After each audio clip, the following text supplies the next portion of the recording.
Wanita ini sudah mengalami sembelit selama 12 hari. Saat baru turun dari mobil, perutnya tak sengaja terpukul oleh seorang pria. Seisi perutnya pun langsung bereaksi.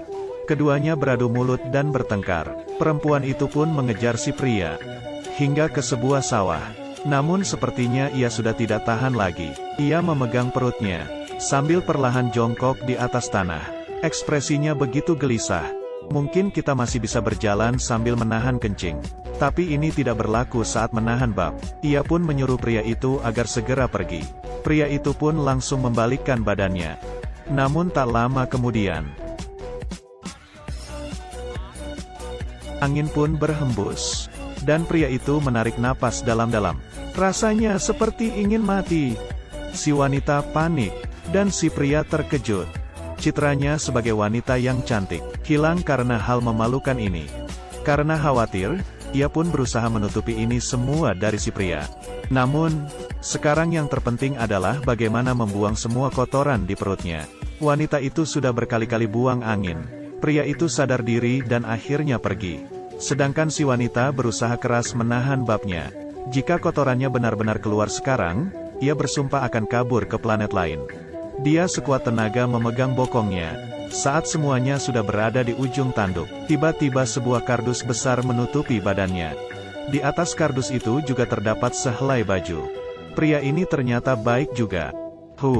Benar-benar lega. Kemudian, wanita itu pun segera mengeluarkan semua kotoran yang telah ia simpan selama 12 hari itu. Wajahnya terlihat sangat melegakan.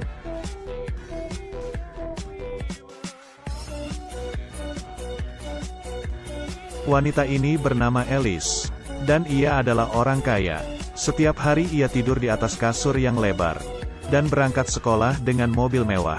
Dan pemuda miskin yang berpakaian seperti Bruce Lee ini bernama Wojin. Ia sangat menyukai Bruce Lee. Setiap hari ia mengenakan pakaian milik Bruce Lee. Namun suatu hari, saat ia sedang berpose di jalan, sebuah kotoran burung jatuh mengenai dirinya. Dan kotoran burung itulah yang menjadi asal mula ia berkenalan dengan Alice. Ia meraba rambutnya, terasa basah dan lengket. Lalu ia mencoba mencium baunya. Sangat menyengat. Ia melihat sekeliling, dan mendapati dua orang perempuan yang tengah berjalan. Lalu, sebuah ide tiba-tiba muncul. Ia pun diam-diam mengikuti wanita itu. Namun seorang pria tiba-tiba menghampiri mereka, menggagalkan semua rencana Wojin.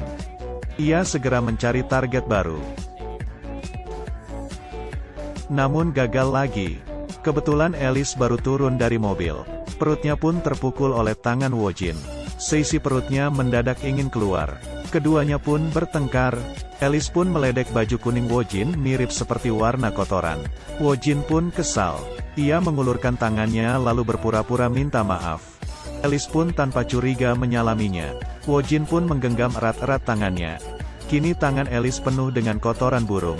Mendapati dirinya diperlakukan seperti ini, Alice pun marah besar. Ia pun berjanji akan menangkap pria itu. Saat sedang mengejar, ia menginjak kotoran anjing yang merupakan jebakan dari Wojin. Kemudian, terjadilah cerita Alice yang bab di tengah sawah tadi.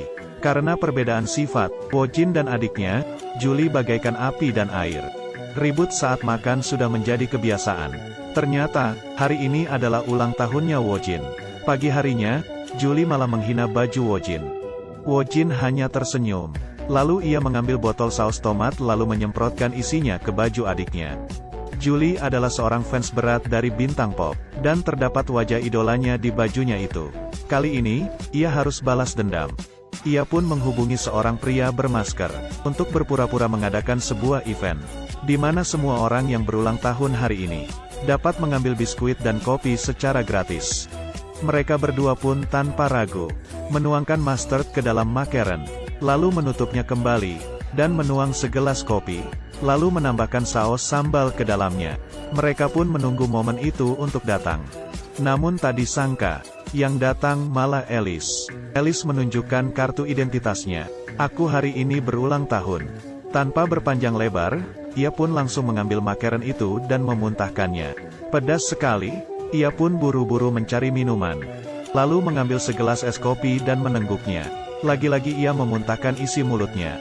Melihat semuanya tidak sesuai rencana, mereka berdua pun kabur. Mereka berdua pun menemukan ide lainnya. Mereka menggali sebuah lubang di belakang sekolah, lalu menyuruh Wojin untuk datang ke sana. Mereka pun telah menggali sebuah lubang yang lumayan dalam. Wojin pasti tidak dapat keluar dari sana. Julie pun gembira seraya membuka rotinya. Namun ia tak sengaja menjatuhkannya. Ah, sudahlah. Sekarang waktunya mengirim pesan ke Wojin. Di perjalanan menuju ke belakang sekolah, ia bertemu dengan temannya. Dengar-dengar sekolah mau mengadakan acara kumpul-kumpul gratis. Mendengar kata gratis. Mendengar kata gratis. Maka tunggu apa lagi? Ayo kita pergi. Sementara itu, Alice masih saja mengejar Wojin. Mendengar bahwa Wojin akan pergi ke belakang sekolah, ia pun bergegas pergi ke sana. Dengan cepat ia pun sampai ke belakang sekolah. Namun selang beberapa langkah, ia pun terjatuh ke lubang jebakan buatan Alice. Ponselnya juga tidak ada sinyal. Ia pun terus mencoba untuk memanjat keluar dari sana. Namun tetap saja tidak ada gunanya. Benar-benar nasib yang buruk bagi seorang wanita cantik seperti dirinya. Padahal malam ini ada pesta ulang tahun untukku. Alice mulai meraba perutnya. Sialan, aku lapar. Ia pun melihat sepotong roti di sampingnya. Saat akan mengambilnya. Tidak. Aku bukanlah wanita murahan. Bahkan jika aku kelaparan malam ini, maka lebih baik aku mati di sini, daripada harus makan roti itu. Malam pun tiba. Akhirnya ia memakannya juga. Ya ampun, sungguh nikmat. Saat itu, Wojin tiba-tiba muncul. Demi menjaga gengsinya, Alice pun berkata, bahwa ia melihat sepotong roti yang enak, sehingga ia pun rela untuk masuk ke lubang itu. Wojin pun hanya mengiyakan saja. Ia lalu mengulurkan tangannya, menarik Alice keluar dari lubang itu. Tak sengaja, Alice pun terjatuh dan menimpa Wojin. Gawat, sepertinya rasa cinta telah muncul di sini. Malamnya, Alice pun tidak dapat tertidur. Apakah aku telah jatuh cinta padanya? Bagaimana bisa rasa cinta muncul pada sepasang orang yang saling bermusuhan ini? Film dari Korea ini berjudul Don't Let Go of Your Mind. Ceritanya diambil dari sebuah komik yang telah dibuat 10 tahun lalu. Sudah 2 miliar orang yang mengklik film ini. Jika dibandingkan dengan jumlah penduduk di Korea, jumlah klik ini sudah terlampau banyak. Seisi film ini adalah komedi, yang dapat melepas penat kalian sehabis bekerja.